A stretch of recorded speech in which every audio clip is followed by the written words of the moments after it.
આજની શરૂઆત આપણે કરવી છે એક નાનકડી વાતથી. 8મા ધોરણમાં વૈશાલીબેન એક પાઠ ભણાવતા હતા. એના અંતર્ગત ઉખાણા છોકરાઓને બનાવવાનું કહ્યું. એટલે એક છોકરાએ એવું ઉખાણું બનાવ્યું કે એવી કઈ વસ્તુ છે કે જે સ્ત્રીઓ પાસે નથી. એટલે એક છોકરાએ જવાબ આપ્યો કે દિમાગ. દિમાગ કે દિમાગ છે ને એ સ્ત્રીઓ પાસે નથી. બરાબર? પણ તમને એવું લાગે છે કે સ્ત્રીઓ પાસે દિમાગ નથી? એમ સ્ત્રીઓ કેટલી શક્તિશાળી છે અને એનું ઉદાહરણ તમે તમારી આસપાસ પણ જોવો છો ને. તમારી આસપાસ જોવો, તમારા ઘરમાં જોવો છો, તમારી માતાને જોવો છો, તમારી બહેનને જોવો છો, તમારી શાળામાં પણ જોવો છો. આપણી શાળામાં તો સ્ત્રી સશક્તિકરણનું બહુ મોટું ઉદાહરણ છે. કદાચ 80% જેટલો સ્ટાફ છે એ મહિલાઓ છે. અને આપણા આચાર્ય પણ નીલાબેન પણ એક શક્તિશાળી એક સશક્ત મહિલા છે. બરાબર? ગઈકાલે જ SBI દ્વારા વિશ્વ મહિલા દિન નિમિત્તે મહિલાઓનું જ્યારે સન્માન કરવાનું હતું ત્યારે આપણા નીલાબેનનું સન્માન થયું. માટે ખૂબ ગર્વની અને ખૂબ ખુશીની વાત છે કે નીલાબેનનું સન્માન થયું. નીલાબેનનું સન્માન તાલુકા શાળાના માત્ર આચાર્ય છે એટલે નહીં, પણ એનું કામ એટલું પંક્ચ્યુઆલિટીથી કરે છે, એટલું સરસ રીતે કરે છે કે એની નામના ખૂબ સરસ છે. એટલા માટે નીલાબેનનું સન્માન થયું. હવે આપણે આગળ વાત કરીએ તો આપણો જે પ્રાચીન સમય છે એમાં પણ મહિલાઓનું ખૂબ સન્માન થતું હતું. એવું કહેવાતું કે યત્ર નાર્યસ્તુ પૂજ્યતે રમંતે તત્ર દેવતા. જ્યાં સ્ત્રીઓનું પૂજન થાય છે ત્યાં દેવતાઓ ખુશ થાય છે. આજનો દિવસને આંતરરાષ્ટ્રીય મહિલા દિવસ તરીકે ઉજવવામાં આવે છે. તમે કહેશો કે હમણાં જ એક દિવસની ઉજવણી કરી હતી. કયો દિવસ હતો એ? માતૃભાષા દિવસ. તો આ ફરી પાછી ઉજવણી. તો આવા દિવસોની ઉજવણી કરવાનો હેતુ શું? શા માટે આવા દિવસોની ઉજવણી કરવામાં આવે છે? કોઈ કહેશો? આપણે અમુક દિવસોએ એવા દિન વિશેષની ઉજવણી કરતા જ હોઈએ છીએ. તો આવા દિન વિશેષની ઉજવણી કરવાનો હેતુ શું છે? તો દિન વિશેષની ઉજવણી આપણે એટલા માટે કરીએ છીએ કે જ્યારે કોઈ વ્યક્તિ હોય, કોઈ જીવ હોય, કોઈ વસ્તુ હોય કે કોઈ પ્રાણી હોય કે વનસ્પતિ છે કે કોઈ સંબંધ છે, માતા પિતા ભાઈ બહેન, બરાબર, એ સંબંધનું મહત્વ વધે, જળવાઈ રહે, એટલા માટે જે તે દિવસની ઉજવણી છે એ કરવામાં આવે છે. મહિલાઓનું મહત્વ દરેક સમાજના લોકો સમજે એવા હેતુસર મહિલાઓને સન્માન આપવા માટે આંતરરાષ્ટ્રીય સ્તરે 8 માર્ચના દિવસે એટલે આજના દિવસે મહિલા દિવસની ઉજવણી કરવામાં આવે છે. સ્ત્રીઓના બલિદાન સમર્પણ માટે ઘણું બધું કહેવાયું છે. એમ કહેવાય છે કે પોતાની દરેક ઈચ્છાને બાજુએ રાખી અને પોતાની જે પરિવારની જે ઈચ્છા પૂરી કરે એવી વ્યક્તિ એટલે સ્ત્રી. મકાનને, બિલ્ડિંગને ઘર બનાવે એનું નામ સ્ત્રી. દરેક સંબંધનું જો હાર્દ હોય તો એ સ્ત્રી છે. અને આવી સ્ત્રી, આવી મહિલા જ્યારે માતા બને ને ત્યારે તો એ પોતાનું સમગ્ર અસ્તિત્વ ભૂલી જાય અને બાળકના ને જ પોતાનું સર્વસ્વ માની અને એનો ઉછેર કરે, એને એક જવાબદાર નાગરિક બનાવે. ત્યારે તે મહિલા ખૂબ સન્માનને પાત્ર બને છે, આદરને પાત્ર બને છે. આવી એક માતા કે જેણે આપણા દેશને છત્રપતિ શિવાજી મહારાજ આપ્યા, એવા એક રાજા આપ્યા કે જેણે આપણને સ્વરાજનું સ્વપ્ન જોતા શીખવ્યું. તો એવી જીજાબાઈ વિશે આપણને પરિચય આપશે ધોરણ 5નો વિદ્યાર્થી प्रजापति अंकुश। आज मैं आप सबको राजमाता जीजाबाई के बारे में कुछ शब्द कहना चाहता हूँ। राजमाता जीजाबाई मराठा साम्राज्य के छत्रपति शिवाजी महाराज की माता थी। उनका जन्म 12 जनवरी 1598 में हुआ था। उनका विवाह कम आयु में शाहजी भोसले से हुआ था। वह बहादुर तथा बुद्धिमान महिला थी। वह शिवाजी महाराज को शक्तिशाली राजा बनाने में समर्पित थी। उनका मृत्यु 17 जून 1674 में हुई थी। સરસ પ્રજાપતિ અંકુશભાઈ. ઇતિહાસની મહાન મહિલાઓની વાત થતી હોય તો રાણી લક્ષ્મીબાઈને કેમ ભૂલી શકાય? તો રાણી લક્ષ્મીબાઈ વિશે સુભદ્રા કુમારી ચૌહાણ લખે છે કે ખૂબ લડી મર્દાની वो तो झांसी वाली रानी थी। सिंहासन हिल उठे राजवंशों ने हुकूटी तानी थी। बूढ़े भारत में भी आई फिर से नई जवानी थी। गुम हुई आज़ादी की कीमत सबने पहचानी थी, दूर फिरंगी को करने की सबने मन में ठानी थी। चमक उठी सन 57 में, वह तलवार पुरानी थी, बुंदेलो हर बोलो के मुंह हमने सुनी कहानी थी, खूब लड़ी मर्दानी वो तो ઝાંસી વાલી રાની થી। ખૂબ લાંબુ કાવ્ય ને ખૂબ સરસ છે। ક્યારેક છોકરાઓને ટાઈમ મળે તો જરાક યુટ્યુબમાં આપણે ઘણું બધું સર્ચ કરીને જોતા હોય તો આ કાવ્ય પણ જોજો। कानपुर के नाना की मुंह बोली बहन छबीली थी, लक्ष्मीबाई नाम पिता की वह संतान अकेली थी। नाना के संग पढ़ती थी वह, नाना के संग खेली थी, बरछी ढाल कृपाण कटारी उसकी यह सहेली थी। नाना के संग खेली थी એટલે નાના એટલે નાના સાહેબ પેશવા। ઇતિહાસના એવા અમર વ્યક્તિત્વ છે નાના સાહેબ પેશવા। રઘુનાથ અને તાત્યા તોપે એના મિત્રો હતા। એવી લક્ષ્મીબાઈનો પરિચય આપણને કરાવશે ધોરણ 6 નો વિદ્યાર્થી રાઠોડ હાર્દિકભાઈ। ઝાંસીની રાણી લક્ષ્મીબાઈ। ઝાંસીની વીરાંગના રાણી લક્ષ્મીબાઈએ એક મર્દાની રાણી હતા। આજે પણ જો કોઈ સ્ત્રીએ બહાદુરીનું કામ કર્યું હોય તો લોકો તરત જ ઝાંસીની રાણીને ખિતાબ આપી સન્માન છે। ઝાંસી એ 1857ના બળવાનું એક પ્રમુખ કેન્દ્ર બની ગયું હતું। એટલે ચાતુરી, પરાક્રમ અને બલિદાનનો ત્રિવિધ સંગમ ધરાવતી રાણી લક્ષ્મીબાઈએ ઝાંસીની સુરક્ષા માટે એક સ્વયં સેના પણ રચીને તેમાં મહિલાઓની ભરતી કરી। ઝાંસીએ 1857માં પાડોશી રાજ્ય ઝાંસી પર હુમલો કર્યો, પરંતુ રાણીએ તેમને હરાવી દીધા। માર્ચ 1858માં અંગ્રેજોએ કબજો કરી લીધો, પરંતુ ઝાંસીએ પોતાના દત્તક પુત્ર દામોદર રાવને પીઠ પર બાંધી અને સૈનિકો સાથે અંગ્રેજો સામે ખૂબ લડી અને પછી આખરે 18 જૂન 1958ના રોજ રાણી લક્ષ્મીબાઈ વિરક્તિ પામ્યા। રાણી લક્ષ્મીબાઈ વાસ્તવિક અર્થમાં આદર્શ વીરાંગના હતા। ઝાંસીની રાણી લક્ષ્મીબાઈને આપણે મોટા ભાગના લોકો ઓળખીએ છીએ, પણ ઝાંસીની રાણી લક્ષ્મીબાઈ જેવી જ એક વીરાંગના હતી 1857ના સંગ્રામમાં જેમણે પણ ભાગ લીધો હતો। એવી એક વીરાંગના એટલે અવંતીબાઈ લોધી, જેનો પરિચય કરાવશે ધોરણ 6 નો વિદ્યાર્થી રોનક સિંગરા। અવંતિકાબાઈ લોધી 16 ઓગસ્ટ 1858 ભારતીય રાણી શાસક સ્વતંત્ર સેનાએ હતા। તેઓ મધ્યપ્રદેશના રામગઢ હાલના ઢિંઢોરી ગામના રાણી હતા। 1857 એ ભારતીય રાણી વિપ્લવ દરમિયાન બ્રિટિશ ઈસ્ટ ઇન્ડિયા કંપની વિરુદ્ધ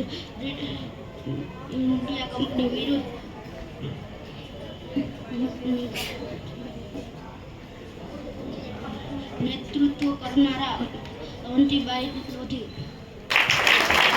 એ રામગઢ રિયાસતના રાણી હતા। એના પતિનું મૃત્યુ થયું પછી એમણે અંગ્રેજોની નીતિ, હડપ નીતિના કારણે અંગ્રેજોને એનું રાજ્ય જોઈતું હતું। અંગ્રેજોએ એવું કીધું કે રાજાનું મૃત્યુ થઈ ગયું, હવે તમારા સંતાનો તો નાના છે, તો હવે આ રાજ્ય છે ને એ અંગ્રેજોએ પોતાના હાથે સંભાળશે।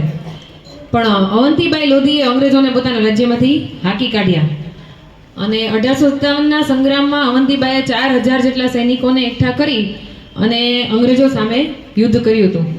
અંગ્રેજોની સેના બહુ મોટી હતી એટલે જીતી ન શક્યા, પણ એમણે ખૂબ વીરતાપૂર્વક આ સેનાનો સામનો કર્યો।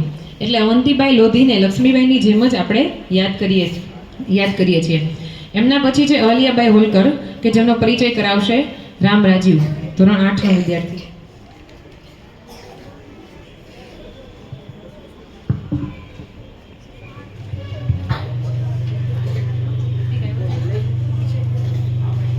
अहिल्याबाई होलकर। महारानी अहिल्याबाई होलकर 1725 से 1795 तक भारत की मराठा होलकर रानी थी। वे मराठा क्षेत्र की शासक थी। उन्होंने अपने शासनकाल में मालवा में शांति, समृद्धि और स्थिरता रही। उन्होंने अपने राज्य के लिए कई सुधारा की। अहिल्याबाई होलकर के बारे में कुछ और खास बातें। उनका जन्म 31 मई 1725 को महाराष्ट्र के अहमदनगर जिले के चौड़ी गांव में हुआ था। उनके पिता मंकोजी राव सिंधे थे। उन्होंने अपने शासनकाल में सड़कों की निर्माण कराई, पानी की टाकियां लगवाई और धर्मशालाएं बनवाई। उन्होंने अपने राज्य की राजधानी महेश्वर में 18वीं सदी की बेहतरीन अहिल्या महल बनवाई। उन्होंने महिलाओं का उनका उचित स्थान दिया और लड़कियों की पढ़ाई लिखाई को बढ़ावा दिया। उन्होंने दीन दुखियों की मदद के लिए काम किया। उनके शासन, दूरदृष्टि और न्याय प्रियता के लिए जानी जाती है। उनका निधन 13 अगस्त 1795 को इंदौर में हुआ था।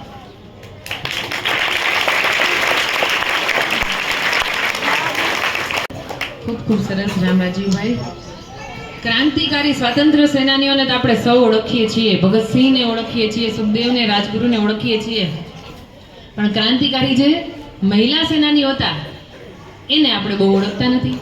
તો એવા એક મહિલા ક્રાંતિકારી સ્વાતંત્ર્ય સેનાની હતા લક્ષ્મી સહેગલ, જેનો પરિચય કરાવશે ધોરણ 8 નો વિદ્યાર્થી સોલંકી રિતિક.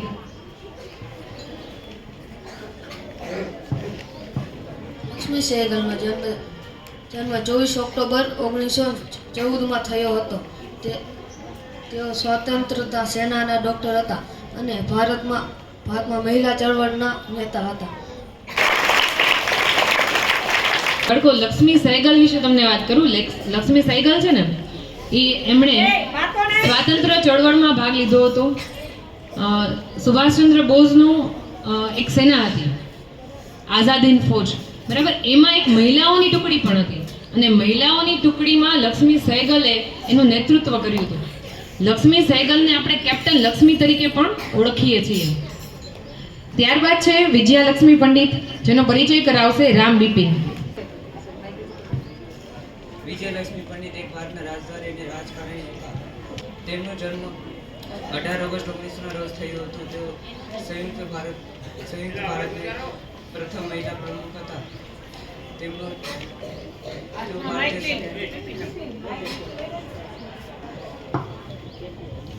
તેઓ ભારતીય સંગ્રામ ચળવળમાં ભાગ લીધો હતો. તેમનું નિધન 1 ડિસેમ્બર 1990 રોજ થયું હતું.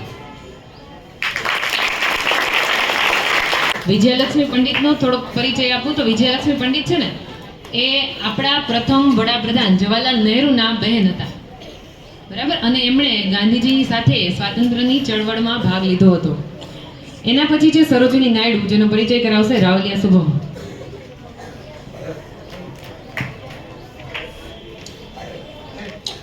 સરોજિની નાયડુ અંગ્રેજી ભાષાના ભારતીય કવિયત્રી, સ્વાતંત્ર્ય સેના અને પ્રથમ મહિલા રાજ્યપાલ હતા. સ્વર મીઠાશના કારણે લોકો તેમને હિંગની બુલબુલ કહેતા હતા. ભારત સરકારે 13 ફેબ્રુઆરી 1964ના રોજ જે તેમની સ્મૃતિમાં 15 પૈસાની ટપાલ ટિકિટ બહાર પાડી હતી.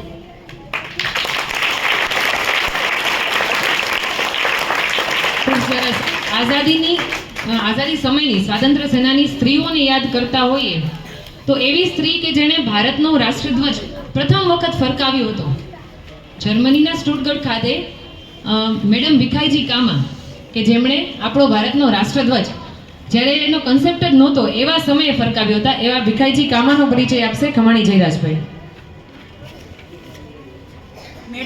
મેડમ કામાનો જન્મ 24 સપ્ટેમ્બર 1861ના રોજ થયો હતો. તેમના પિતાનું નામ સૌરભજીભાઈ પ્રેમજીભાઈ હતું. તેમની માતાનું નામ જયજીભાઈ સૌરભજીભાઈ હતું. મેડમ કામા ઈસવીસન 1950માં સૌ પ્રથમ વંદે માતરમ નામનું અખબાર ચલાવ્યું હતું.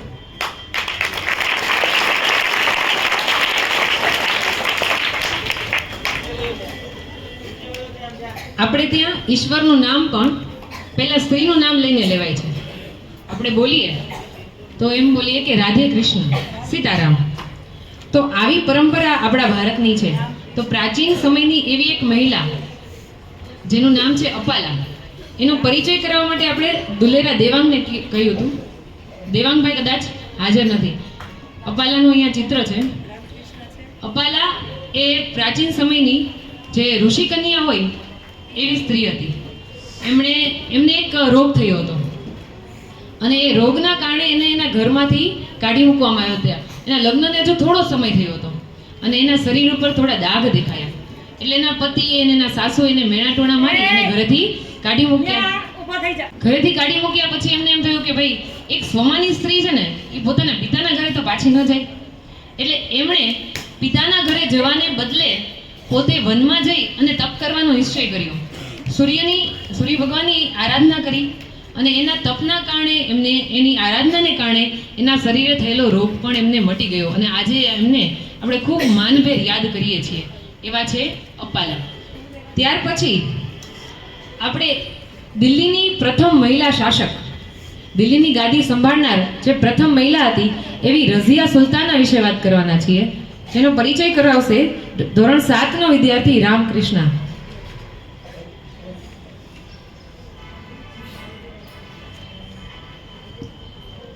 रजिया सुल्तान का जन्म 1205 में हुआ था. उसने देश पर सन 1236 से 1240 तक शासन किया. रजिया सुल्तान दिल्ली के सिंहासन पर हस्तक्षेप करने वाली पहली मुस्लिम महिला थी. उसने दिल्ली का शासन अपने पिता से उत्तराधिकार में प्राप्त किया था और उसने 1236 में दिल्ली की सल्तनत बनी.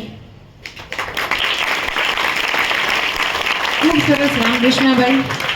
હવે આપણે હમણાં જ વાત કરી કે આપણે થોડા દિવસ પહેલા જ માતૃભાષા દિવસની ઉજવણી કરી. તો આપણી માતૃભાષા ગુજરાતી કે જેનો પાયો મજબૂત બનાવવામાં એવું કહેવાય છે કે 3 વ્યક્તિઓનો ફાળો છે, નરસિંહ મહેતા, ભાલણ અને મીરાબાઈ.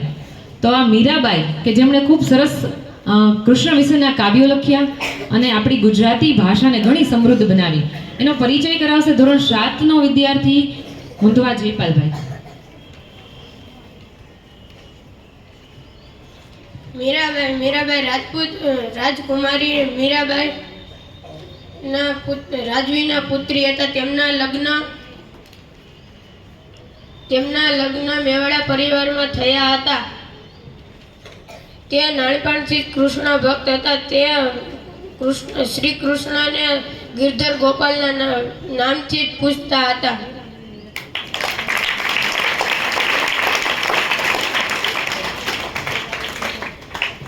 આપણે હમણાં જ વાત કરી મહિલા સશક્તિકરણની અને આપણે એવું પણ કીધું હતું કે આપણી શાળામાં એનું ઉદાહરણ પણ આપણને જોવા મળે છે. નીલાબેનની પણ આપણે વાત કરી હતી કે એસબીઆઈ દ્વારા એમનું સન્માન કર્યું, એ આપણા બધા માટે ગર્વની વાત છે. તો ફરીથી આપણે નીલાબેન માટે અત્યારે હાજર છે ત્યારે તાળી પાડી સન્માન કરીએ. આપણે ભારતના એવું કહેવાય કે ભારતની કોયલ એવું આપણે લતા મંગેશકર વિશે કહીએ છીએ, પણ એવું કેવું હોય કે નવી કુમારના કોયલ એટલે ગીતાબેન. તો આવા આપણા ગીતાબેન આપણને એક સરસ મજાનું ગીત મીરાબાઈનું સંભળાવશે. ગીત તો નહીં સંભળાવું, મીરાબાઈનું નામ આવ્યું એટલે મીરાબાઈનું ગીત યાદ આવ્યું, તો એક કડી જ ખાલી ગાઈશ, આપણી પાસે ટાઈમ નથી એટલો બધો. એટલે મીરાબાઈ જેમલ રાઠોડના દીકરી રે, જેનું સગપણ રાણા સાથ વૈરાગ લાગ્યો હરી તારા નામનો રે. રાણો ઝેરના પ્યાલા મોકલે રે, જઈને દેજો મીરાને હાથ, વૈરાગ છોડી આવો સંસાર મારે. ગીત તો બહુ લાંબુ છે, ક્યારેક આપણે સાંભળશું.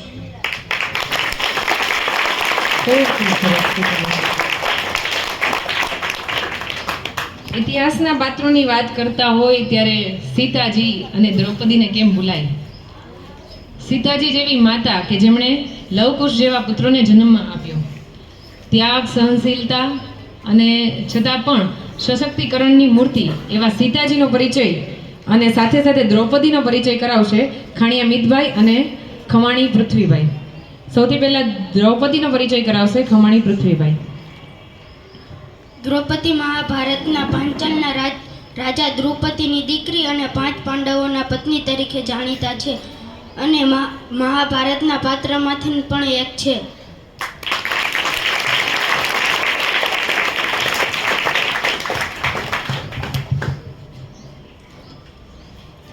सीता जी का जन्म फाल्गुन कृष्ण अष्टमी को मिथिला में हुआ था. माता सीता प्रभु श्री राम के अंतर्गत थे और महाराजा जनक की पुत्री थी. उन्हें लक्ष्मी जी का अवतार भी माना जाता है और ऐसा कहा जाता है कि जब विष्णु जी के अवतार के रूप में भगवान श्री राम ने धरती पर अवतार लिया है, तब माता सीता ने लक्ष्मी के अवतार के रूप में जन्म लिया.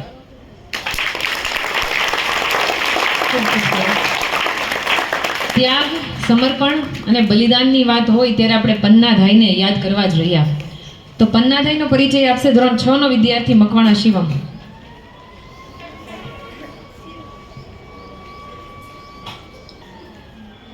पन्नादाई 16वीं शताब्दी की एक वीरांगना थी। वे राणा सांगा के चौथे पुत्र उदय सिंह द्वितीय की नर्स थी। पन्नादाई को पन्नादाई के नाम से भी जाना जाता है। पन्नादाई की कहानी। पन्नादाई एक खिंची चौहान राजपूत थी। पन्नादाई के पति सूरजमल एक वीर सैनिक थे और चित्तौड़ राज्य में सेवारत थे। पन्नादाई का एकमात्र पुत्र चंदन था।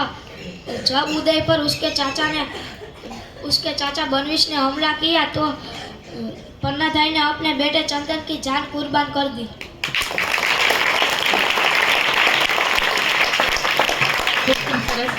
થોડુંક કહું પન્નાધાઈ વિશે. તો પન્નાધાઈ એટલે કદાચ દાસી એવો અર્થ થાય છે. અને પન્નાધાઈના પતિ હમણાં શિવમે વાત કરી એમ કે સૈનિક હતા અને પોતે દાસી હતા અને એમને એક જ દીકરો હતો. અને જ્યારે રાજાના દીકરા ઉપર રાજાનું મૃત્યુ થઈ જાય છે અને રાજાના દીકરા ઉપર દુશ્મનો છે એ હુમલો કરે છે, એટલે રાજાના દીકરાને બચાવવા માટે એ દીકરાની પથારી પર પોતાના દીકરાને સુવડાવી દે છે અને એના દીકરાનું બલિદાન દઈ દે છે અને રાજાના દીકરાને જીવાડે છે. તો આવી પન્નાધાઈને ખૂબ ખૂબ સલામ. ત્યાર પછી આપણે વાત કરવાની છે શારદા દેવી. રામકૃષ્ણ પરમહંસ એવા આપણા સંત, એમના પત્ની હતા શ્રી શારદા દેવી. એનો પરિચય આપશે આપણને ધોરણ 6 નો વિદ્યાર્થી રાઠોડ હર્ષ. આપણે ત્યાં જોવા મળે છે કે મહિલા સશક્તિકરણનું આપણે ઉદાહરણ કહેતા હતા તો પ્રાચીન સમયથી જ છે કે ભાઈ સીતાજીએ રામને પસંદ કર્યા હતા, રાધાએ કૃષ્ણને પસંદ કર્યા હતા, એવી રીતે શારદા દેવીએ રામકૃષ્ણ પરમહંસને પસંદ કર્યા હતા. તમને કદાચ ખબર હશે, રાધાજીએ કદાચ પછી જ આંખો ખોલી જ્યારે કૃષ્ણ એની સામે આવ્યા. એમના જન્મ પછી જ્યારે આંખો ખોલતા નહોતા ત્યારે કૃષ્ણ ભગવાન જ્યારે એની સામે આવ્યા પછી રાધાજીએ આંખો ખોલી, બરાબર ને? અને સીતાજીએ સ્વયંવરમાં રામને પસંદ કર્યા હતા. રામે સીતાજીને પસંદ નહોતા કર્યા, સીતાજીએ રામને પસંદ કર્યા.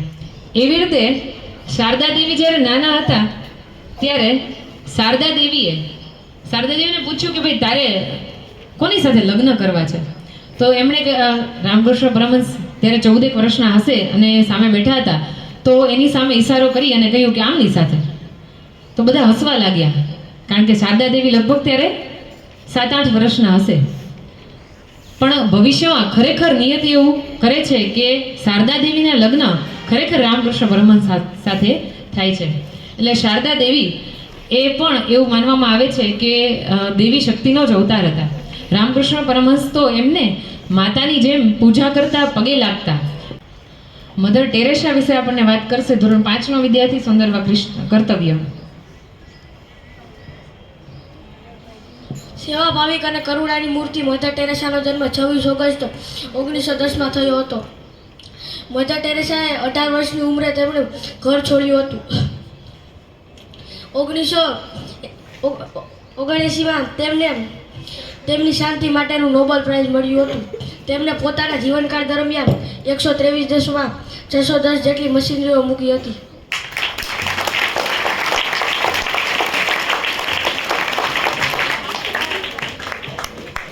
ખૂબ સરસ. હવે જ્યારે આપણે કોઈ શિક્ષકની છબી યાદ કરીએ તો આપણા મગજમાં, આપણી કલ્પનામાં એક સ્ત્રીનું ચિત્ર ઝૂકશે. તો જે પ્રથમ મહિલા શિક્ષક હતા એવા હતા સાવિત્રીબાઈ ફૂલે. એક પ્રખ્યાત સમાજ સુધારક હતા મહારાષ્ટ્રના જ્યોતિરાવ ફૂલે. એમના પત્ની હતા સાવિત્રીબાઈ ફૂલે કે જેને પ્રથમ મહિલા શિક્ષક તરીકે આપણે સૌ યાદ કરીએ છીએ. તેનો પરિચય કરાવશે ધોરણ 8 નો વિદ્યાર્થી બગડા કેવિન. સાવિત્રીબાઈ ફૂલેનો જન્મ મધ્યપ્રદેશમાં થયો. સાવિત્રીબાઈ ફૂલેનો જન્મ મધ્યપ્રદેશમાં થયો હતો. તેમના પતિનું નામ જ્યોતિબા ફૂલે. તેમણે શિક્ષક મેળવવાની શરૂઆત તેમના પતિ પાસેથી કરી હતી. તેમણે શિક્ષક મેળવ્યા બાદ તેમણે સ્ત્રીઓને ભણાવવાની શરૂઆત કરી હતી. ખૂબ સરસ કેવિનભાઈ. હવે હમણાં મેં તમને કીધું કે જ્યારે સ્ત્રી શિક્ષકની કલ્પના કરતા હોય ત્યારે સ્ત્રીનું ચિત્ર ઉપસે.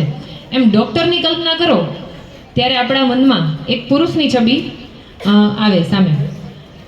તો અત્યારના સમયમાં પણ આપણે જ્યારે ડૉક્ટર તરીકે એક પુરુષની કલ્પના કરતા હોઈએ તો આ વાત છે આપણા આઝાદી સમય પહેલાંની.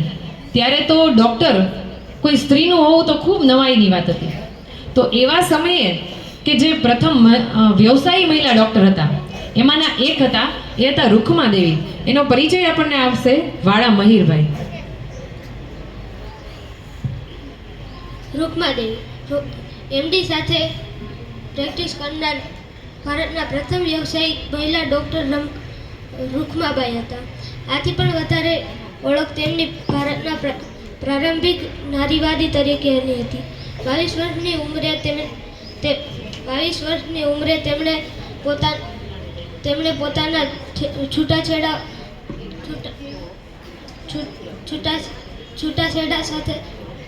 સામે લડી હતી, જેના કારણે અંગ્રેજ સરકારે સ્ત્રીઓ માટે કાયદા ફેરવવા પડ્યા હતા. ખૂબ સરસ મહીરભાઈ. થોડીક વાત કરું રૂખમાદેવી વિશે. તો રૂખમાદેવી છે એ લગભગ 9 વર્ષના હશે ત્યારે એમના લગ્ન થઈ ગયા, અને જેની સાથે એમના લગ્ન થયા એ ત્યારે લગભગ 19 વર્ષના હતા.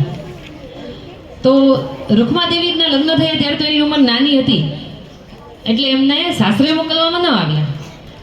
અમુક સમય સુધી એને આણું ન વાળી અને ઘરે રાખ્યા. લગભગ 15-16 વર્ષના થયા એટલે એને આણું વાળવાની તૈયારીઓ શરૂ થઈ કે ભાઈ હવે આપણે એને સાસરે મોકલી દઈએ. તો રૂખમાદેવી છે એ સાસરે જવા તૈયાર ન થયા કે ભાઈ મારે લગ્ન કરવા નથી, મારે સાસરે જવું નથી. તો આવું તો ત્યારે બહુ નવાઈ લાગતી, કારણ કે એમ કહેતા કે ભાઈ દીકરીને ગાય દોરે ત્યાં જાય. દીકરીને જેમ એના માવતા પિતા કહેતા, જેમ એના સાસરિયામાં કહેતા એમ એ દીકરી કર્યા કરતી. પણ રૂખમાદેવીએ વિરોધ કર્યો કે ભાઈ હું સાસરે તો નહીં જ જાઉં, તમે મારી મરજી વિરુદ્ધ લગ્ન કર્યા છે. હવે આજના સમયમાં પણ ઘણા બધા સમાજમાં એવું છે કે સ્ત્રીઓને પૂછ્યા વગર, દીકરીને પૂછ્યા વગર એને એના માતા પિતાની જે પસંદગી હોય એવા પાત્ર સાથે પરણાવવામાં આવે છે. તો એવા સમયમાં તો આવું સ્વાભાવિક જ હશે. પણ રૂખમાદેવીએ વિરોધ કર્યો કે ભાઈ મારે તો સાસરે જવું જ નથી. ત્યારે એના જે પતિ હતા એણે એની સામે કેસ ફાઇલ કર્યો. આઝાદી સમય પહેલાંની વાત છે કે ભાઈ આ જે સ્ત્રી છે જેની સાથે મારા લગ્ન કર્યા એ સ્ત્રી તો સાસરે આવતી જ નથી. એટલે આવો જે કેસ હતો એ સૌથી પહેલી વાર સાંભળવા મળ્યો. અને ત્યાંની કોર્ટે પણ એવો ચુકાદો આપ્યો કે ભાઈ રૂખમાદેવી કાં તો તમે તમારા સાસરે જાઓ અને કાં તો તમે 6 મહિના માટે જેલમાં જાઓ. રૂખમાદેવીને આવી સજા ન્યાયાધીશે આપી, તો પણ રૂખમાદેવી છે એ પોતાના નિર્ણય પરથી હલતા નથી કે જે ભાઈ હું સાસરે નહીં જાઉં, જેલમાં જઈશ. એ 6 મહિનાની જેલની સજા ભોગવવા માટે તૈયાર થાય છે, પણ સાસરે જતા નથી. હવે આ વાતની ચર્ચા એટલી બધી થઈ કે લંડન સુધી આ વાત પહોંચી, અને રૂખમાદેવીએ પોતાનો જે વાત હતી એની વિગત રજૂ કરતો પત્ર લંડનમાં ત્યાંની રાણી એલિઝાબેથને પણ મોકલ્યો અને કહ્યું કે ભાઈ મારી મરજી વિરુદ્ધ લગ્ન થયા છે મારા, અને મારે સાસરે જવું નથી અને મને ધરાહાર મોકલે છે. એટલે એના જે રાણી હતા એમણે પણ એના માટે એવો ચુકાદો આપ્યો કે ભાઈ તમે આવી રીતે કોઈને પરાણે સાસરે મોકલી શકો નહીં. સ્ત્રીને એટલી સ્વતંત્રતા તો હોવી જ જોઈએ કે એ પોતે શું કરવું શું ન કરવું એ પોતે નક્કી કરી શકે. અને એમના કારણે રૂખમાદેવીનું જેલમાં જવાનું અટક્યું. એટલા બધા મજબૂત મનોબળના હતા કે રૂખમાદેવીએ આ ચુકાદા પછી પોતે ડૉક્ટરનું ભણવાનું નક્કી કર્યું, અને પોતે જે મહિલા વ્યવસાય શિક્ષકો હતા એમાંના એક તરીકે નામના મેળવી. રાજકોટમાં લગભગ એમણે 35 વર્ષ જેટલી સમય સુધી સેવા આપી હતી. એવા હતા રૂખમાદેવી. ત્યાર પછી રૂખમાદેવી પછી આપણે વાત કરીએ વાયુસેનામાં પ્રથમ પાયલોટ હતા હરિતા કૌર દેઓલ વિશે, જેનો પરિચય આપશે મંડલ મનીષ. હરિતા કૌર તેઓ 1994માં ભારતીય વાયુસેના IF-માં ઉડાન ભરનાર પ્રથમ મહિલા હતી. તેમણે એવરો HS-748 વિમાન ઉડાવ્યું હતું. તેમનો જન્મ 10 નવેમ્બર 1971માં થયો હતો. તેઓ સશસ્ત્ર દળોથી પૃષ્ઠભૂમિ ધરાવતા પરિવારમાંથી આવ્યા હતા. તેમણે MCMDAV કોલેજ ફોર વુમન ચંદીગઢમાં સ્થાનક થયા.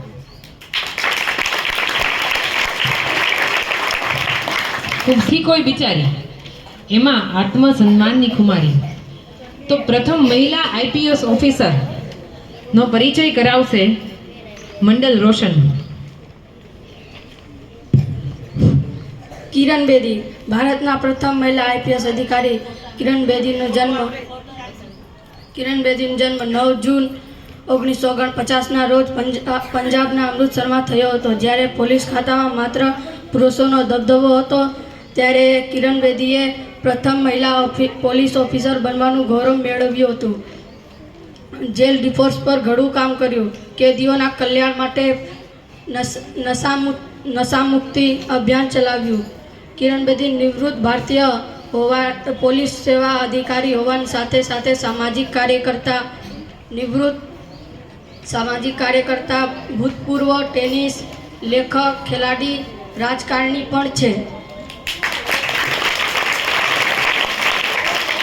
મંડળ રોશનભાઈએ કિરણ બેદીનો ખૂબ સરસ પરિચય કરાવ્યો. હાલમાં એ નિવૃત્ત આઈપીએસ અધિકારી છે અને સમાજ સેવિકા તરીકે પણ ફરજ બજાવે છે.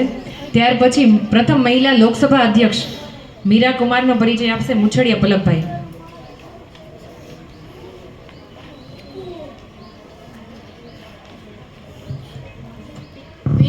મીરા કુમારનો જન્મ 31 માર્ચ 1945માં એક ભારતીય રાજકારણીમાં ભૂતપૂર્વ રાજદ્વારી છે. તેઓ 2004થી 2009 સુધી સામાજિક ન્યાય અને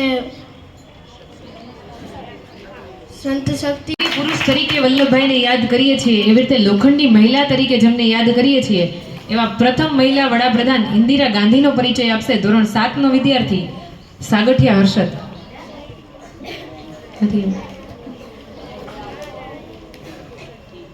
શ્રીમતી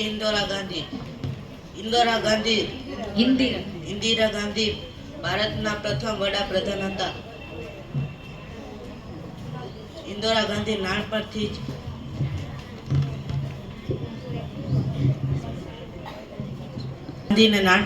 જ પિતા જવાહરલાલ નહેરુના પ્રભાવથી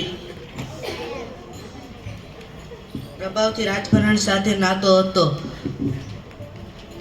તેથી ભારતની સ્વતંત્રતા ચળવળથી સ્વાભાવિક રીતે તેઓ પરિચિત હતા.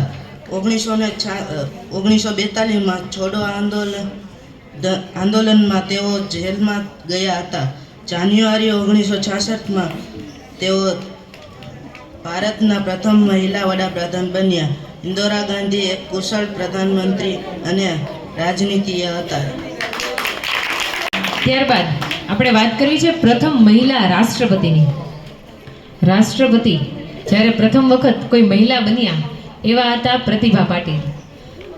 હવે જ્યારે પ્રતિભા પાટીલ રાષ્ટ્રપતિ બન્યા ત્યારે એક વાત બહુ ચર્ચાનો મુદ્દો હતો કે ભાઈ જ્યારે કોઈ મહિલા છે એ રાષ્ટ્રપતિનો પદ સંભાળે તો હવે એની માટે શું શબ્દ વાપરવો? રાષ્ટ્રપતિ એ તો કોઈ પુરુષ માટે વપરાતો શબ્દ છે, તો આપણે શું શબ્દ વાપરશું? રાષ્ટ્રપતિ તો થોડુંક અજુગતું લાગે, પત્ની તો કહેવાય નહીં, રાષ્ટ્રપતિ તો કહેવાય નહીં. એટલા માટે આ વિષય છે એ ચર્ચા જગાવતો હતો.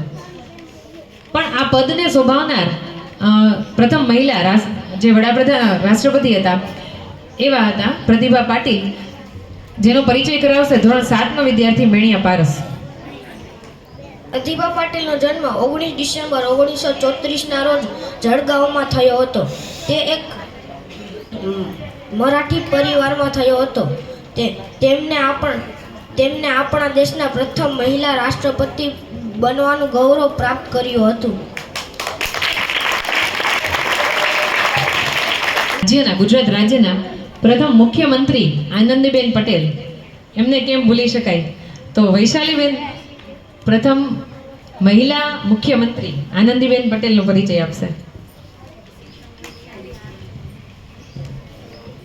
આપણે એક સ્કૂલ છે એટલે શિક્ષણ સંસ્થા લઈને બેઠા છીએ અને આનંદીબેન પટેલ છે આપણા શિક્ષણ મંત્રી રહી ચૂક્યા છે અને પ્રથમ આપણા મુખ્યમંત્રી હતા, સ્ત્રી મુખ્યમંત્રી આનંદીબેન પટેલ હતા, જેને સ્ત્રી સશક્તિકરણ માટે ઘણા બધા કાર્યો કર્યા છે અને મહિલા શિક્ષકો જે મહિલા કાર્યકરો છે એના માટે એક સરસ કાર્ય કર્યું.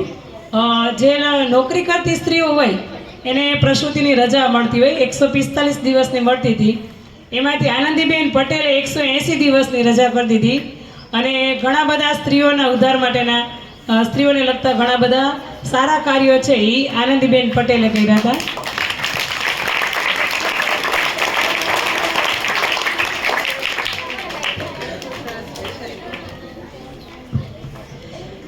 ત્યાર પછી પ્રથમ મહિલા વિદેશ મંત્રી સુષ્મા સ્વરાજનો પરિચય આપશે ધોરણ 7 નો વિદ્યાર્થી શેખાવા ગૌતમ.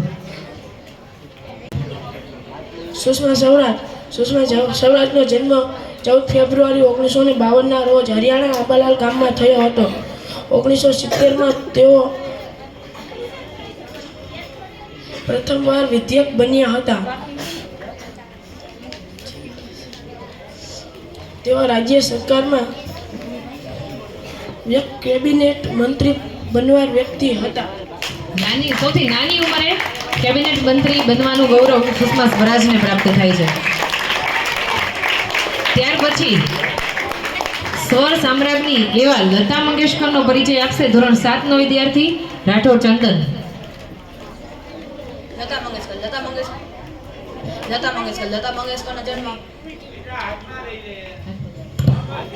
લતા મંગેશકરનો જન્મ 28 સપ્ટેમ્બર 1929માં ઇન્દોર મધ્યપ્રદેશમાં થયો હતો.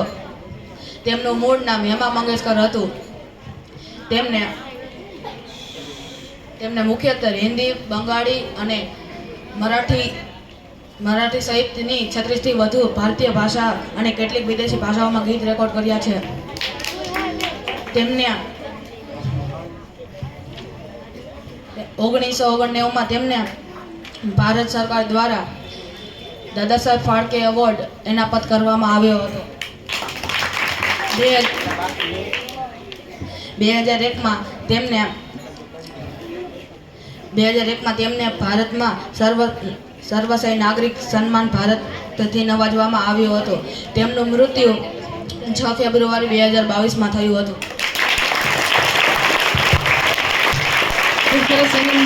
લતા મંગેશકર માટે એમ કહેવાય કે ભારતની કોયલ, અને એમણે લગભગ 40,000 થી વધારે ગીતો છે એ ગાયા હતા.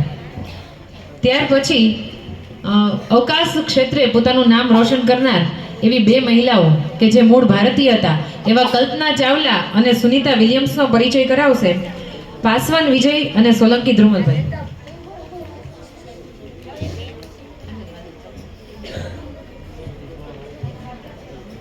અવકાશ યાત્રી કલ્પના ચાવલાનો જન્મ 1 જુલાઈ 1961ના રોજ હરિયાણાના નાનકડા શહેર કરનાલમાં થયો હતો. નાનપણથી જ કલ્પનાને એરોનોટિકલ એન્જિનિયર બનવાનો શોખ હતો.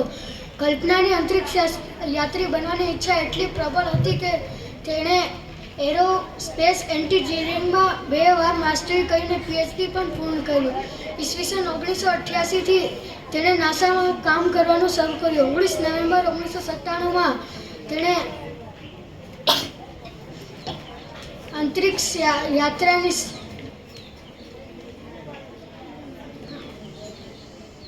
કલ્પનાએ પોતાની પહેલી અંતરિક્ષ યાત્રાની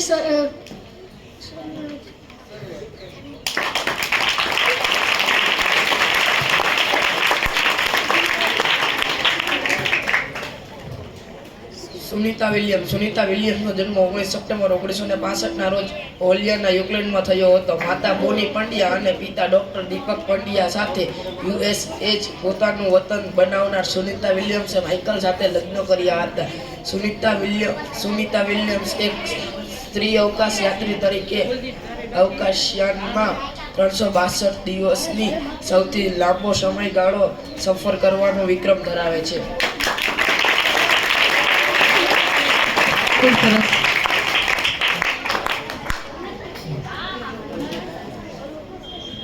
સુનીતા વિલિયમ્સ હાલમાં પણ નાસા દ્વારા જે જે યાન મોકલાવ્યું છે એમાં અવકાશમાં ફસાયેલા છે. ટૂંક સમયમાં એ પાછા પૃથ્વી પર ફરશે એવી આપણે સૌ પ્રાર્થના કરીએ. ત્યાર પછી અરુણિમા સિંહા, એમ કહેવાય કે ભાઈ કદમ અસ્થિર હો જેના તેને રસ્તો જડતો નથી. જેના કદમ અસ્થિર હોય એને રસ્તો ન જડે, અને અડગવનના મુસાફરને હિમાલય પણ નડતો નથી.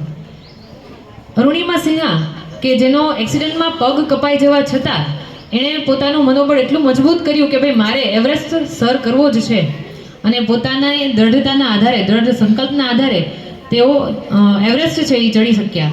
તો એવા અરુણિમા સિંહા વિશે વધારે આપણને વાત કરશે ધોરણ 7 નો વિદ્યાર્થી મકવાણા વિધાન. દિવ્યાંગ હોવા છતાં એવરેસ્ટ સર કરનાર ભારતની બહાદુર દીકરી અરુણિમા સિંહાનો જન્મ 20 જુલાઈ 1989 રોજ ઉત્તર પ્રદેશમાં થયો હતો. ટ્રેનની મુસાફરી દરમિયાન લૂંટારો તેને ટ્રેનની બહાર ફેંકી દેતા તેનો ડાબો પગ કપાવવો પડ્યો. અરુણિમાને દિવ્યાંગ હોવા છતાં તેના હિંમત અને જુસ્સામાં કોઈ કમી આવી નહીં. તેને ભારતના સૌથી ઊંચા 7 શિખરો સર કરીને ભારતનો રાષ્ટ્રધ્વજ ફરકાવવાનો નિર્ધાર કર્યો.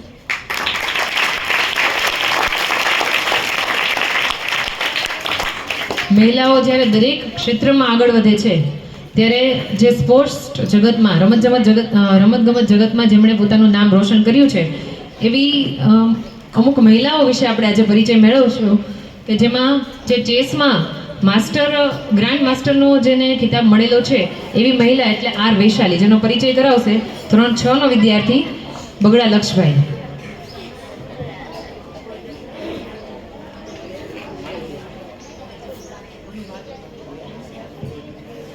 આર વૈશાલી ભારતીય મહિલા ચેસ ખેલાડી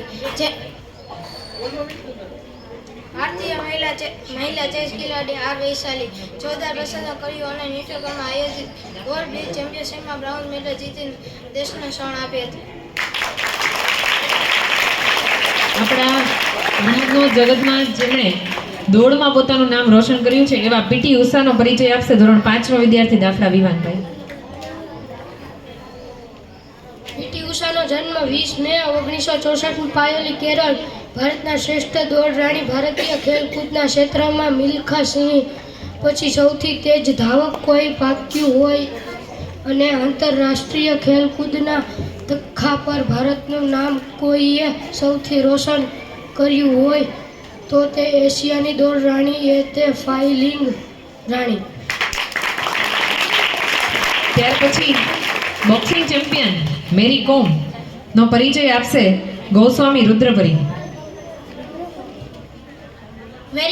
મેરી કોમનો જન્મ 1 માર્ચ 1983 રોજ મણિપુર થયો હતો. મેરી કોમ 8 વર્લ્ડ સેમી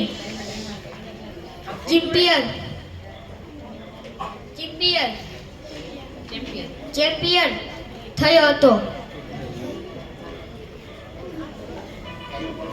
ચંદ્રકો મળ્યા છે. મેરી કોમ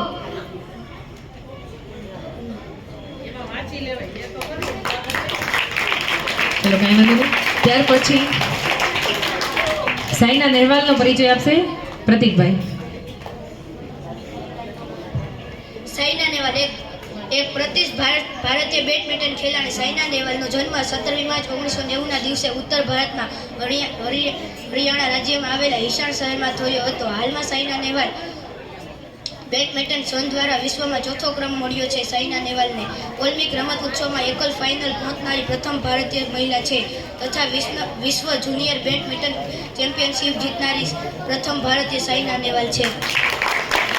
હાલમાં જ જેમણે ઓલિમ્પિક્સમાં ભારતને સુવર્ણ ચંદ્રકો અપાવ્યા છે એવા છે મનુ ભાકર. એનો પરિચય આપશે ધર્મેશભાઈ.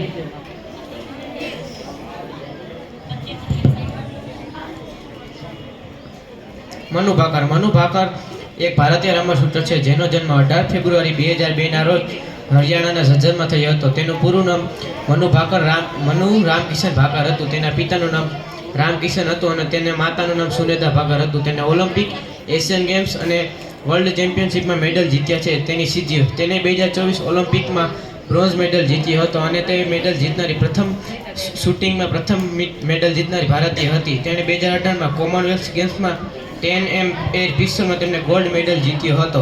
2022ના એશિયન ગેમ્સમાં તેમને 25m એર પિસ્તોલમાં ગોલ્ડ મેડલ જીત્યો હતો. તેમને અર્જુન એવોર્ડ અને મેજર ધ્યાનચંદ્ર એવોર્ડ પણ મળ્યો છે.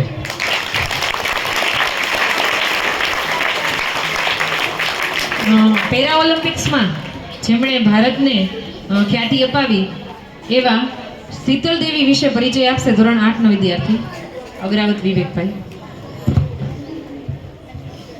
શીતલ દેવીનો જન્મ 10/1/2007 ના રોજ કાશ્મીરના કિશ્તવાડ જિલ્લામાં થયો હતો. Indian para archer the armless archer 2022માં 2 ગોલ્ડ મેડલ અને 1 સિલ્વર મેડલ જીત્યો હતો. વર્લ્ડ પેરા આર્ચરી ચેમ્પિયનશિપમાં 2024માં બ્રોન્ઝ મેડલ પણ જીત્યું હતું. અને શીતલ દેવીને ફોકોમેલિયા નામની બીમારીના લીધે તેમના હાથ ન વિકાસ પામી શક્યા અને તેમને દ્રૌપદી મુર્મુ દ્વારા અર્જુન એવોર્ડ પણ મળેલ છે. વિવેકજીની વાત કરી એ શીતલ દેવી તીરંદાજી એમાં એમણે ભારતને નામના અપાવી છે. એને બંને હાથ છે ને એ નથી, એનો વિકાસ જ નથી થયો અહીંયા સુધીના છે. તમે કદાચ ફોટામાં ધ્યાનથી જોયું હોય તો એણે પગ દ્વારા તીરંદાજી કરી અને ભારતને નામના અપાવી. તો એવા શીતલ દેવીનો પરિચય મેળવ્યા બાદ આપણે વાત કરીએ પીવી સિંધુ, જેનો પરિચય આપશે ધોરણ 7ના વિદ્યાર્થી સત્યમભાઈ. પીવી સિંધુનો જન્મ 5 જુલાઈ 1995ના રોજ થયો હતો. તેમના પિતાનું નામ પીવી રામન અને તેમની માતાનું નામ વિજયાબેન છે. પીવી સિંધુ ભારતના મહાન એથ્લેટર્સમાંથી એક છે. પીવી સિંધુ ભારતના પ્રથમ 2 ઓલિમ્પિક મેડલ જીતનાર મહિલા છે. ખૂબ સરસ. ત્યાર પછી સરિતા ગાયકવાડ વિશે આપણને વાત કરશે રામ બિપિનભાઈ.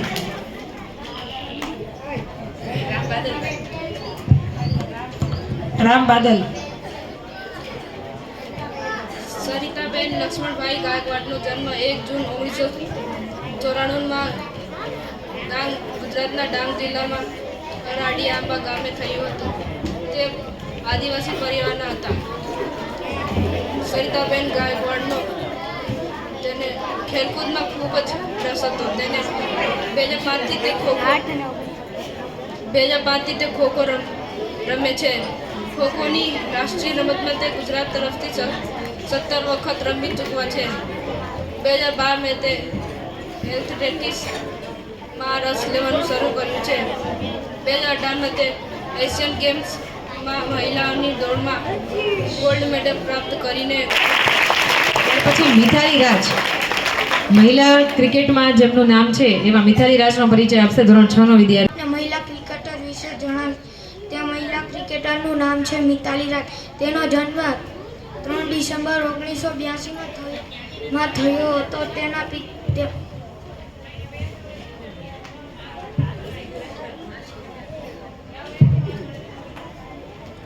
તેમનું જન્મ સ્થળ જોધપુર રાજસ્થાન છે. તેમના પિતાનું નામ દોરાઈરાજ છે. તેઓ વાયુસેનામાં હતા. તેમની માતાનું નામ લીલારાજ છે. તેઓ પણ ભૂતપૂર્વ ક્રિકેટર હતા. મિતાલી રાજ આપણી મહિલા ક્રિકેટર જગતમાં સૌથી શ્રેષ્ઠ ખેલાડી છે.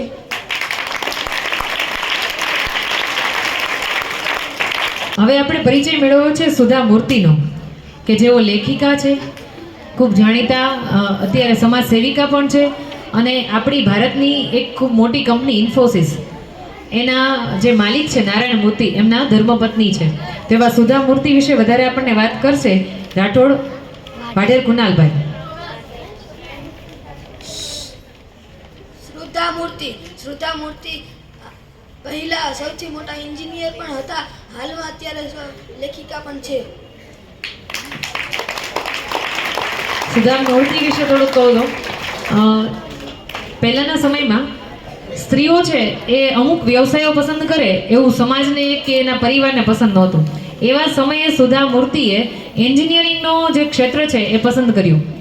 એન્જિનિયરિંગ ક્ષેત્રમાં જ્યારે એ ભણવા દાખલ થયા એ સમય સુધી હજુ કોઈ મહિલા એન્જિનિયર બનતી નહોતી. એવા સમયે સુધા મૂર્તિએ એન્જિનિયર બનવાનું નક્કી કર્યું. શરૂઆતમાં તો એના ઘરના લોકોએ, એના શિક્ષકોએ પણ એવું કહ્યું કે ભાઈ કોઈ મહિલાઓ તો એન્જિનિયર અત્યાર સુધી બની નથી. ત્યારે સુધા મૂર્તિ એવું કીધું કે ભાઈ મારે બનવું છે અને મારે જ એની શરૂઆત કરવી છે. એટલે સુધા મૂર્તિ જ્યારે કોલેજમાં દાખલ થયા ત્યારે એના 400ના વર્ગમાં એ એકમાત્ર મહિલા હતા અને એનો સંકલ્પ એટલો દ્રઢ હતો કે એન્જિનિયરિંગનું જ્યાં સુધી ભણવાનું પૂરું ન થયું ને ત્યાં સુધી એમણે કાયમ સફેદ સાડી જ પહેરી. સાડી તો પહેરી પણ સફેદ સાડી જ પહેરી કે ભાઈ મારું જ્યાં સુધી એન્જિનિયરિંગનું ભણવાનું પૂરું ન થાય. અને પાછું ખાલી એને ભણવું નહોતું, બહુ સારી રીતે ભણવું હતું અને મહિલાઓ માટે અને સમાજ માટે બધા માટે એક સારું ઉદાહરણ બનવું હતું. એટલા માટે એણે સારી રીતે ભણવા માટે આ જે ક્ષેત્ર છે એ પસંદ કર્યું અને પોતાના નિયમ ઉપર કાયમ રહ્યા. જેવી રીતે આપણે યાદ કરીએ કે ભાઈ મહારાણા પ્રતાપે નક્કી કર્યું કે જ્યાં સુધી મને ચિત્તોડ નહીં મળે ત્યાં સુધી હું ભોય પથારીએ સૂઈશ. એવી રીતે સુધા મૂર્તિ પણ એ ભોય પથારી પર સૂતા જ્યાં સુધી એ પોતે એન્જિનિયરિંગ ડિગ્રી મેળવી નહીં.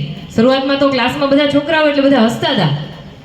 અત્યારે તમે બધા આપણી શાળામાં છોકરાઓ છે ને, કોઈ એક છોકરી ભણવા આવે તો આપણને બધાને નવાઈ લાગે ને. એવું ત્યારે થયું 400 જે કોલેજ હતી એમાં એક મહિલા દાખલ થઈ એટલે બધા એને આશ્ચર્યથી જોયા કરતા, કોઈ એની સાથે વાત ન કરતું, એની મજાક ઉડાવતા. પણ સુધા મૂર્તિ એટલા બધા મજબૂત મનના હતા ને, એમણે મૂંગા મોઢે પોતાનું કામ કરવાનું શરૂ રાખ્યું. પછી તો એવું બનતું કે જે અસાઇનમેન્ટ જે લખવાનું હોય, નોટબુક બનાવવાની હોય, એ છોકરાઓએ ન બનાવી હોય પણ સુધા મૂર્તિએ બનાવી હોય. છોકરાઓ બધા માંગતા કે બેન તમે જે ઓલી બુક બનાવી છે અમને આપો તો લખવા. આપણે નથી અત્યારે કરતા, ટીચર પાકી નોટ જે કરવાના હોય ત્યારે કોકની લઈ લઈને. એવું ત્યારે થતું. સુધા મૂર્તિની નોટ બીજા છોકરાઓ લેતા. આપણે કહીએ કે ભાઈ છોકરાઓ છે એ આગળ છે છોકરીઓ કરતા, પણ એ સમયમાં પણ નહોતા તો અત્યારે તો ક્યાંથી હોય. એટલે સુધા મૂર્તિનું એટલું બધું મજબૂત મનોબળ, એન્જિનિયર ખૂબ સફળ રહ્યા. અત્યારે મેં તમને હમણાં જ કીધું એમ કે લેખિકા પણ છે, બહુ જાણીતા, બહુ સરસ પુસ્તકો લખે છે. આપણે આ જ્યારે કાર્યક્રમ પૂરો કરશું ત્યારે જે લેખિકાઓ છે, જે સ્ત્રી લેખિકાઓ છે, એના આપણે અમુક પુસ્તકોનું પ્રદર્શન રાખ્યું છે, એ પણ આપણે જોઈશું. સુધા મૂર્તિને પદ્મભૂષણનો એવોર્ડ મળ્યો છે અને લગભગ 2023માં પદ્મશ્રી એવોર્ડથી પણ એને સન્માનિત કરવામાં આવ્યા છે અને આ સન્માન બદલ એને સાંસદમાં પણ સ્થાન મળ્યું છે. સંસદ સભ્ય તરીકે પણ એમને ચૂનવામાં આવ્યા છે, એની પસંદગી થઈ છે. ત્યાર પછી કુંદનિકા કાપડિયા વિશે આપણને વાત કરશે પરમાર યશભાઈ. કુંદનિકા કાપડિયાનો જન્મ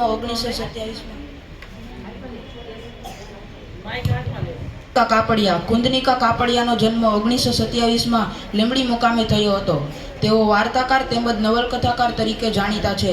પ્રેમના આંસુ, કાગળની હોડી વગેરે તેમના જાણીતા વાર્તા સંગ્રહો છે.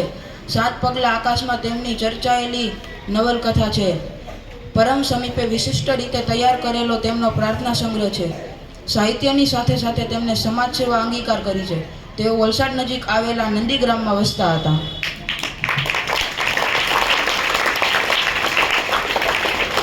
કુંદનિકા કાપડિયા છે એ જેમ આપણે ક્રાંતિકારી સ્ત્રીઓની વાત કરી ને એમ ક્રાંતિકારી લેખિકા હતા અને એનું પુસ્તક હતું 7 પગલા આકાશમાં, જેનો એમ વિરોધ કરવામાં આવ્યો કે આટલું સ્ત્રીઓની અંદર આટલું બધું અંદર વિરોધ કરવાનો ભાવ ન હોવો જોઈએ, એટલે એના વિરોધમાં પુસ્તક ઉપર બેન લગાવવામાં આવ્યો હતો અને આ પુસ્તક ઉપરથી સિરિયલ પણ બની હતી, ટીવી સિરિયલ 7 પગલા આકાશમાં.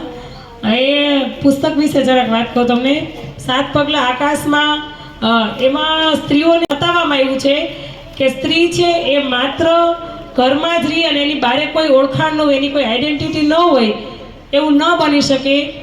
આ પુસ્તકની અંદર જે મુખ્ય સ્ત્રી પાત્રો છે એ બધાએ બળવો કર્યો પોતાના પરિવાર સાથે કે અમારે પણ અમારી ઓળખાણ જોઈ છે અને બહુ સરસ પુસ્તક છે 7 પગલા આકાશમાં. સમય મળે તો વાંચજો. અને આપણા જે જાણીતા લેખક છે મકરંદ દવે, એમના પત્ની છે કુંદનિકા કાપડિયા અને શારદા ગ્રામમાં સરસ મજાના નૈસર્ગિક વાતાવરણમાં રહેતા એ લોકો અને સાદું એવું જીવન જીવતા બંને. ત્યાર પછી એવા જ એક કલાક્ષેત્રમાં આગળ દિવાળીબેન ભીલ વિશે વાત કરશે સ્વરિતભાઈ, ધોરણ 7ના વિદ્યાર્થી.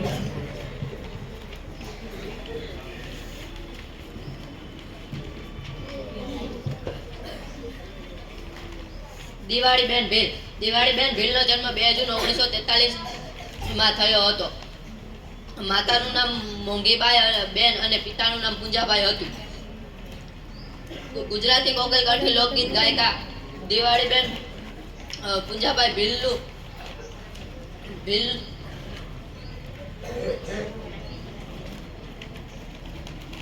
ગુજરાતી ભજન લોકગીત માટે જાણીતા હતા. દિવાળીબેનને પદ્મશ્રી એવોર્ડ પણ મળ્યો હતો.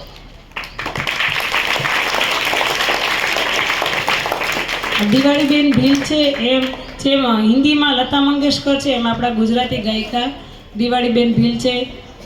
દિવાળીબેનનું 14 વર્ષની ઉંમરે માત્ર લગ્ન થઈ ગયા હતા અને એને એકાદ વર્ષે એના લગ્ન નહોતા રહ્યા ત્યાં એનું પતિનું અવસાન થઈ ગયું ને વિધવા થઈ ગયા હતા. પછી જૂનાગઢના એના પિતાને ઘરે પાછા આવ્યા અને ત્યારે એના માતાને ગાવાનો શોખ હતો અને દિવાળીબેન જેમ હિન્દીમાં લતા મંગેશકરને કોકિલા કહેવામાં આવે છે ને, કોકિલ કંઠી, એવી રીતે ગુજરાતીના સિંગરમાં દિવાળીબેન ભીલનું એટલું જ નામ છે.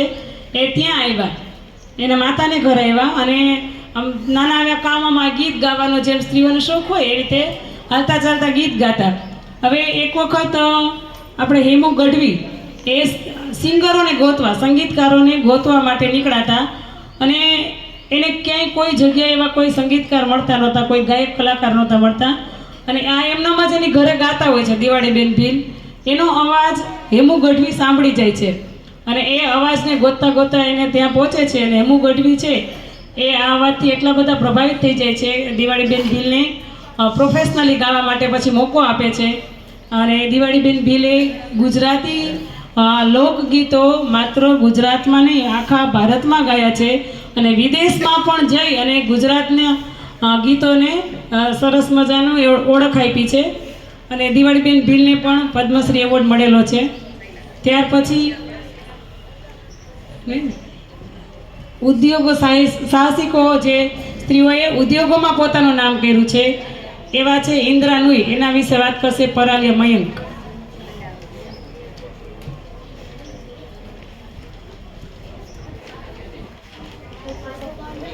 ઇન્દિરા નુઈનો જન્મ 28 ઓક્ટોબર 1955માં ચેન્નઈમાં થયો હતો. ઇન્દિરા નુઈ અત્યારે હાલની ઉંમર 69 વર્ષ છે. ઇન્દિરા નુઈની વિશ્વની સૌથી મોટી કંપની પેપ્સીકો કંપનીના ચેરમેન છે અને ઇન્દિરા નુઈ મૂળ ભારતના વતની છે.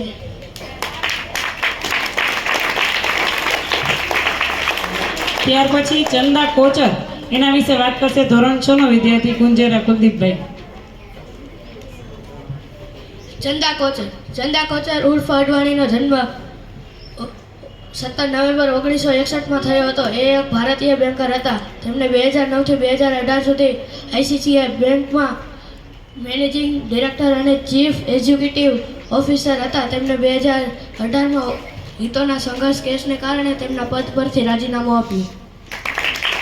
સરસ. ત્યાર પછી જસવંતીબેન જમનાદાસ પોપટ જે આપણા રાજકોટના જ છે અને ઉદ્યોગકાર છે, એના વિશે વાત કરશે પરમાર યોગેશભાઈ.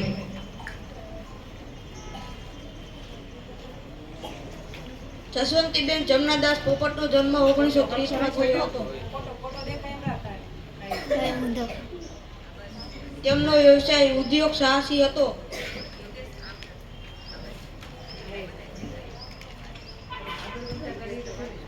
તે શ્રી મહિલા ગૃહ ઉદ્યોગ લિજ્જત પાપડ તરીકે જાણીતા હતા.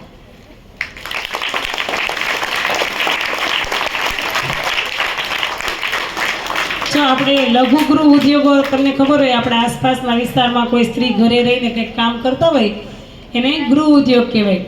અને પાપડ એવી જ વસ્તુ છે કે ઘરે પાપડ વણતા આપણે ઘરના માટે જ વણતા હોય. તો એવું જ એક કામ કર્યું જસવંતીબેન પોપટે, અમારા લુહાણા છે. એને માત્ર 200 રૂપિયામાં, એ લુહાણાના લોહીમાં બિઝનેસ હોય, એ લોકોને આવડતો જ હોય ધંધો કેમ કરવો ને, એને માત્ર 200 રૂપિયાની મૂડીમાં એવું નક્કી કર્યું કે પાપડ વણવાનું. ત્યારે ઘણા બધા મજાક ઉડાડી કે પાપડ વણવાનું કંઈ ધંધા થોડા હોય, એવો કોણ લેવા આવે, બધા પોતાના ઘરે બનાવી લે ને, પાપડ થોડા બજારમાં વેચાતા કોઈ લે. એને 200 જ રૂપિયામાં ધંધો ચાલુ કર્યો અને થોડી ઘણી મૂડી વધારે કરતા ગયા. અમુક બહેનોને કામે રાખ્યા. એમ કરતાં અત્યારે પાપડ એટલે શું થાય કે લિજ્જત પાપડ એવું નામ થઈ ગયું. અને અત્યારે એની ઉંમર બહુ મોટી ઉંમરના છે, 90 વર્ષથી મોટી ઉંમરના છે. અને હાલમાં જ થોડા દિવસો પહેલાં જ એનું સન્માન થયું છે. અને નેશનલ લેવલે સારામાં સારા ઉદ્યોગકારોમાં જસવંતીબેનનું અત્યારે નામ લેવામાં આવે છે. ને તમને ખબર છે કે રાજકોટની અંદર પણ કેટલી બધી બ્રાન્ચ છે, એમની બસ છે, એ બહેનોને તેડવા મૂકવામાં આવે છે. એટલા મોટા પાયે એનો ધંધો છે એને વિકસાવ્યો છે. ત્યાર પછી શારદા દેવી વિશે વાત કરશે આપને રાઠોડ હર્ષભાઈ.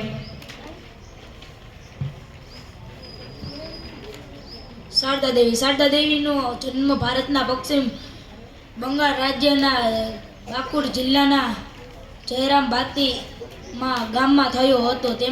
તેમના લગ્ન 1859માં રામકૃષ્ણ સાથે થયા હતા. જ્યારે તેઓ માત્ર 6 વર્ષના હતા અને રામકૃષ્ણ 23 વર્ષના હતા, પરંતુ 18 વર્ષની ઉંમર સુધી તેઓ તેમના માતા પરિવાર સાથે રહ્યા.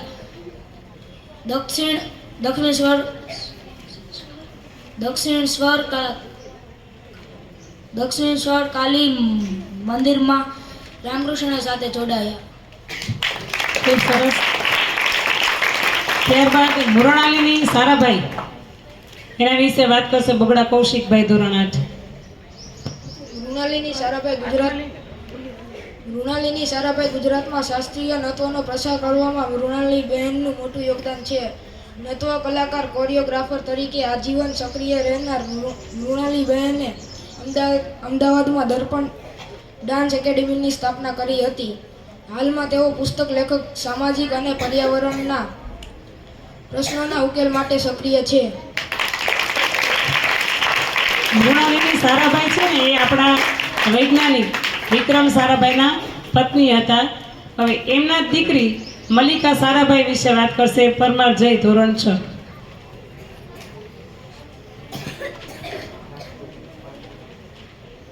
મલ્લિકા સારાભાઈ પ્રસિદ્ધ વૈજ્ઞાનિક વિક્રમ સારાભાઈ અને નૃત્યાંગ મૃણાલી સારાભાઈની પુત્રી મલ્લિકા સારાભાઈ બહુ પ્રતિભાની ધની છે. ભરતનાટ્યમ અને કુચીપુડીમાં દક્ષ મલ્લિકા અભિનેત્રી, સંપાદક, ફિલ્મ મેકઅપ, ટીવી એન્કર અને સમાજ સેવિકા પણ છે. તેમણે કેટલીક ગુજરાતી અને હિન્દી ફિલ્મોમાં અભિનય પ્રતિભા દર્શાવી છે. શીશા ફિલ્મમાં તેમણે મિથુન ચક્રવર્તી સાથે પણ કામ કર્યું છે. તેઓ દર્પણ એકેડમી ઓફ પરફોર્મિંગ ડાન્સ નામની એક નૃત્ય સંસ્થા પણ ચલાવે છે. ઇંગ્લિશ અને ફ્રેન્ચમાં બનેલી પીટર બ્રુકની મહાભારતમાં તેમણે દ્રૌપદીનો રોલ કર્યો હતો. થોડા સમય પહેલાં તેમણે 25 દેશોના 400 પ્રતિયોગિતામાં બેસ્ટ સોલોઇસ્ટ આર્ટિસ્ટ એવોર્ડ પ્રાપ્ત કર્યો હતો. ભારતીય સંસ્કૃતિની સાથે સાથે મલ્લિકા સારાભાઈએ બધા દેશોમાં ફરીને કલાના ક્ષેત્રમાં વિશ્વવ્યાપી પ્રસિદ્ધિ પ્રાપ્ત કરેલી છે.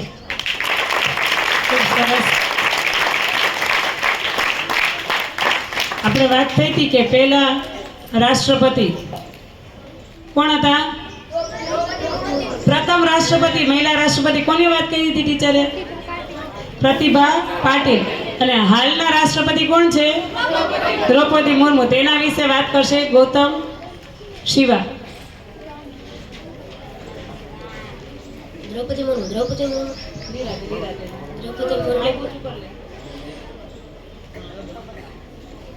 દ્રૌપદી મુર્મુ ભારતના 15મા અને વર્તમાનમાં રાષ્ટ્રપતિ છે. તે અનુસૂચિત જનજાતિ પહેલા વ્યક્તિ છે જેમને ભારતના રાષ્ટ્રપતિ તરીકે ચૂનવામાં આવ્યા છે. તેમનો જન્મ 20 જૂન 1958ના રોજ મયુરભંજ જિલ્લામાં બેદાયશી ગામમાં થયો હતો. તે ઓડિશાના પ્રથમ મહિલા આદિવાસી છે જેમને ભારતીય રાજ્યના રાજ્યપાલના રૂપમાં નિયુક્ત કરવામાં આવ્યા હતા. તેમણે અગાઉ 2015થી 2021 ઝારખંડમાં નવા રાજ્યપાલ તરીકે સેવા આપી હતી. બીજા મહિલા રાષ્ટ્રપતિ એટલે દ્રૌપદી મુર્મુ. બરાબર, દ્રૌપદી મુર્મુ એટલે આદિવાસી સમાજમાંથી આવનારા પ્રથમ એવા વ્યક્તિ કે જે રાષ્ટ્રપતિના પદ સુધી પહોંચ્યા. આપણે સુંદરતાને માપતા હોય બહારથી, બરાબર, બહારના દેખાવથી આપણે સુંદરતાનું જે માપ છે એ કાઢતા હોય, પણ સુંદરતા કે સુંદરતાને બદલે તમારા ગુણો એ તમારી ઓળખ બને એનું ઉત્તમ ઉદાહરણ એટલે દ્રૌપદી મુર્મુ. દ્રૌપદી મુર્મુ છે એ રાષ્ટ્રપતિ બન્યા પછી ઘણા બધા બાળકોને મળ્યા. તો એકવાર તમારા જેવા એક બાળકે એમને પ્રશ્ન કર્યો કે મેડમ તમે આટલા બધા મોટા રાષ્ટ્રપતિ છો, ઘણા તો કેટલા નાના નાના ક્ષેત્રમાં આગળ વધતા હોય, એ લોકો પણ કોઈક જગ્યાએ જાય ને એટલે મેકઅપ કરીને જાય, પણ તમે તો આટલા મોટા રાષ્ટ્રપતિ બન્યા પણ કોઈ દિવસ મેકઅપ કેમ નથી કરતા? તો દ્રૌપદી મુર્મુ છે એ એને બહુ સરસ જવાબ આપે છે કે અમે જે વિસ્તારમાં રહેતા હતા એ વિસ્તારમાં મારા ભાઈ અને બહેન બંને કામ કરવા જતા, અને એ કામ જે જગ્યાએ કરવા જતા એમાંથી એવા કેમિકલ મળતા, એવી વસ્તુઓ મળતી કે જેના કારણે એ એટલા બધા હાનિકારક હતા કે જેના કારણે મારા ભાઈ અને બહેન બંને જીવ ગુમાવ્યો. અને એ જે વસ્તુઓ છે ને એનો ઉપયોગ જે મેકઅપની જે પ્રોડક્ટ્સ હોય છે એમાં થાય છે. અને એટલા માટે મેં ત્યારથી નક્કી કર્યું હતું કે હું મારી જિંદગીમાં ક્યારેય આ મેકઅપની કોઈ પણ વસ્તુનો ઉપયોગ છે એ હું કરીશ નહીં. એટલે આવા હતા દ્રૌપદી મુર્મુ. એટલે ખરેખર કોઈ પણ વ્યક્તિ છે એ બહારથી દેખાય એવી નહીં, પણ એના ગુણો કેવા છે એ જોઈને આપણે એને માન સન્માન આપવું જોઈએ. હવે આપણે વાત કરવાની છે મિનળ દેવીની. સિદ્ધરાજ જયસિંહ સોલંકી વંશના રાજા, ખૂબ જાણીતા એવા સિદ્ધરાજ જયસિંહના માતા મિનળ દેવી વિશે આપણને વાત કરશે જાદવ કેવલભાઈ. મિનળ દેવી સોલંકી રાજા કર્ણદેવની રાણી અને સિદ્ધરાજ જયસિંહની માતા. તે ચંદ્રપુરના કર્ણાટકના ચાલુક્ય રાજાનો જયકેસી કર્ણાટકના ચાલુક્ય રાજાનો સામંત હતો. ગુજરાતના રાજા કર્ણદેવ સાથે લગ્ન કરવાનો નિશ્ચય કરી તે પાટણ આવી હતી, પરંતુ એ કદરૂપી હોવાથી કર્ણદેવે તેના પ્રત્યે વિમુખતા બતાવી. આથી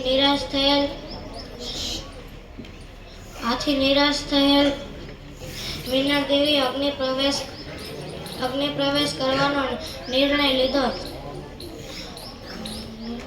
તે જાણીને રાજમાતા ઉદયમતી પણ અગ્નિ પ્રવેશ કરવા તૈયાર થયા, જેથી માતાને બચાવી લેવા કર્ણદેવે મિનળ દેવી સાથે લગ્ન કર્યા, પરંતુ તેના તરફથી વિમુખતા ચાલુ જ રહી. એકવાર મુંજાલ મંત્રીએ કર્ણદેવની કોઈ હલકાત ફળની પ્રેપ્સીની જગ્યાએ એને ગુપ્ત રીતે કણી પાસે અંકાતમાં મોકલી દીધી.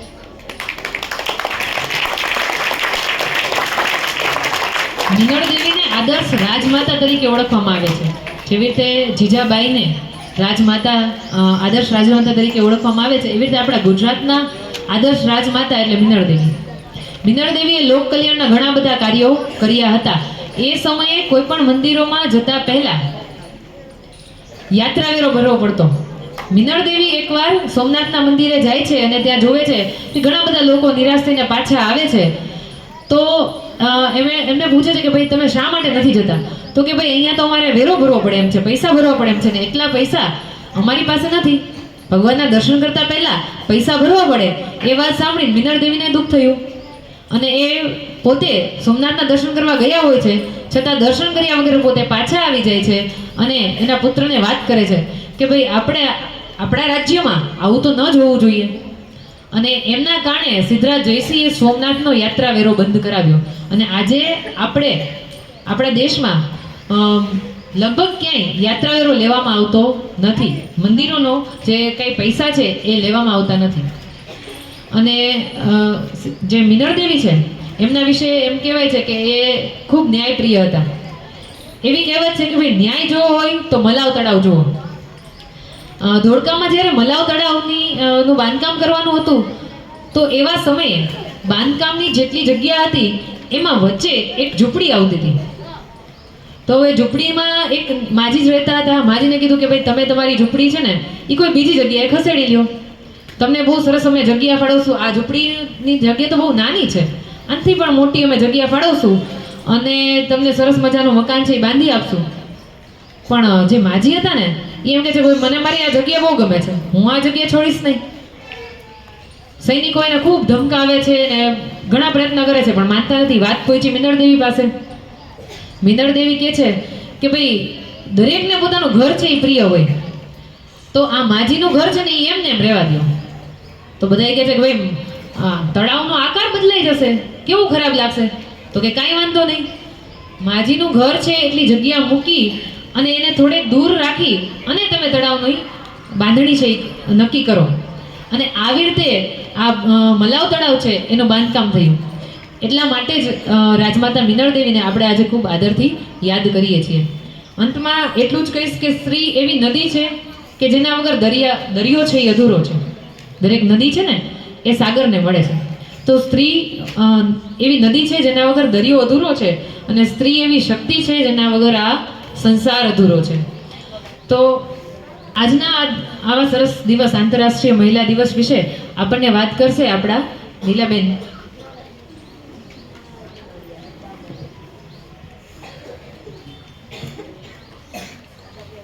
પહેલાં તો બધા શિક્ષક ભાઈ બહેનોને ખૂબ ખૂબ અભિનંદન કે આટલી સરસ તૈયારી કરી અને બાળકોને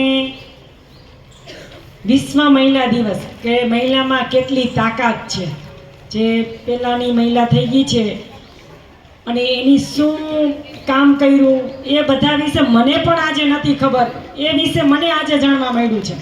આ બધી આવી વિશ્વ મહિલા દિવસ છે એ નિમિત્તે જે મહિલાઓએ કામકાજ કર્યું છે એમાં મને આજે ઘણું જાણવા મળ્યું કે આ બે બહેનોએ અહીંયા જે રજૂઆત કરતા હતા એ હું સાંભળતી હતી, પણ મને અમુક જાણકારી નથી. મને ખૂબ જ આનંદ થયો.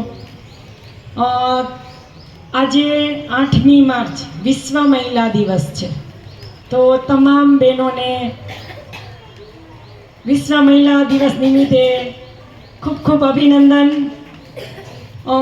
બીજું એ કે હંમેશા બાળકો આપણા ઘરમાં હંમેશા મહિલા હોય, મા હોય, બેન હોય કે ગમે તે હોય, પત્ની હોય, હંમેશા એને આપણા ઘરમાં એક આદરણીય સ્થાન આપવું જોઈએ.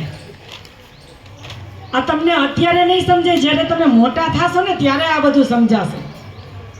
બેન હશે, મા હશે, પત્ની હશે, બરાબર? આ કેટલા ભૂમિકા ભજવે છે મહિલા. તો હંમેશા મોટા થાવ ત્યારે પણ હંમેશા ઘરમાં જે આપણે સંબંધ નિભાવતા હોય, માં, બેન કે જે પણ કોઈ પણ રૂપે, તેનો હંમેશા આદર કરજો. ખાસ આટલું ધ્યાન રાખશો ને તો આપણા માટે ઘણી સારી વાત છે.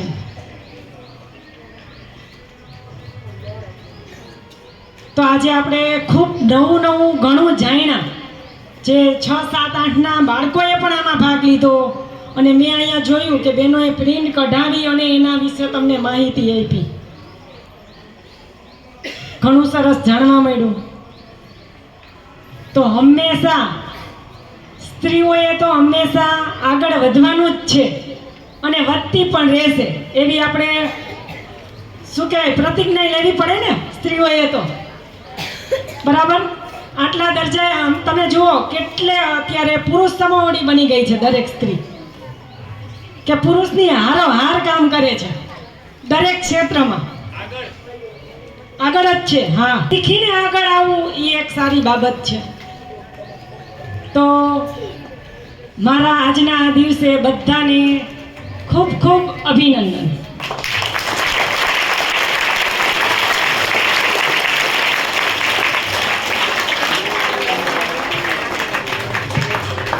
ખૂબ ખૂબ આભાર નીલાબેન. મહિલાઓ વિશે ઘણી સરસ વાત કરી, મહિલા સશક્તિકરણની ઘણી બધી વાતો કરી, પણ એવું કહેવાનું ભૂલાય નહીં કે મહિલાઓને મદદ કરનાર દરેક ક્ષેત્રમાં પુરુષો હોય જ છે. આપણી શાળામાં પણ છે જ. આપણી શાળાના ત્રણેય ભાઈઓ ખૂબ મદદરૂપ થાય છે અમને બધાને. સંજયભાઈ અને હા, એકલી મહિલાઓ તો નથી જ કામ કરતી અને મદદરૂપ પણ એટલા બધા થાય છે. કોઈ પણ બાબત હોય, કોઈ પણ પ્રશ્ન હોય, ત્રણેય ભાઈઓ એટલા જ મદદરૂપ થાય છે. જે ભાઈઓ હતા કમાણીભાઈ અને સંજયભાઈ, એ પણ ખૂબ મદદરૂપ થતા. એટલે આજના દિવસે એમને પણ, આ પાંચેય ભાઈઓને પણ આભાર કહેવાનું ચૂકવું ન જોઈએ. કે ખાલી એકલી મહિલા જ નથી, પણ સાથે સાથે એને સહકાર પણ આપે છે, બરાબર? પુરુષોનો સહકાર પણ છે સાથે. આજની તારીખે હજી સંજયભાઈ અને કમાણી સાહેબે હજી કીધું છે કે ગમે ત્યારે આ શાળાને કોઈ પણ વિદ્યાર્થીને કે કોઈ પણને જ્યારે પણ જરૂર હોય ત્યારે વિના સંકોચે ફોન કરવો, એટલું આપણને એને કીધું છે. બે બાજુ, બરાબર? સ્ત્રી અને પુરુષ એમ કહીએ કે ભાઈ કોઈ સફળ પુરુષની પાછળ સ્ત્રીનો હાથ હોય, એમ સફળ સ્ત્રીની પાછળ કોઈ પુરુષનો હાથ તો હોય જ. તો આજે મહિલા દિવસ નિમિત્તે વિજયભાઈએ સજેશન કર્યું કે ભાઈ એક મહિલા જ્યારે માતા બને તો એ માં શું છે એ આપણે સમજીએ. એક સરસ મજાની દલપતરામ, કવિ દલપતરામની રચના છે એ સાહેબ સંભળાવવા માંગે છે.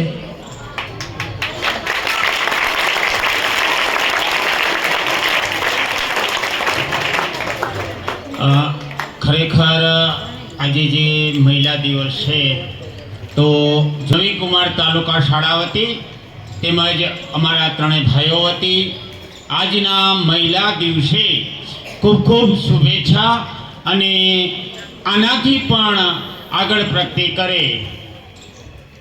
જેમ આચાર્ય તરીકે નીલાબેનનું માત્ર આપણા વેરાવળમાં સ્વાગત થયું એ ભવિષ્યની અંદર તાલુકો, જિલ્લો, રાજ્ય સુધી એક આદર્શ આચાર્ય તરીકે, એક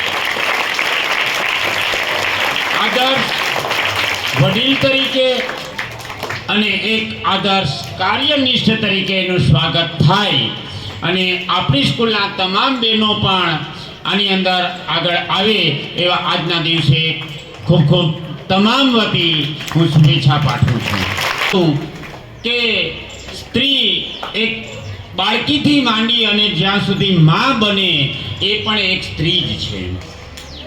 છોકરાઓ, કવિ દલપતરામે એક સરસ મજાની રચના કરી હતી કે માં કોને કહેવાય, માં એટલે શું છે. આની પહેલાં હું એક દિવસ તમને કહેતો હતો કે તમને માની કિંમત નથી, કારણ કે માં હાજર છે. એટલે જેની માં ન હોય એને ખબર હોય કે માં એટલે શું છે. તો આજે એવી એક સરસ મજાની રચના કે માં એટલે શું, એ પણ એક સ્ત્રી છે.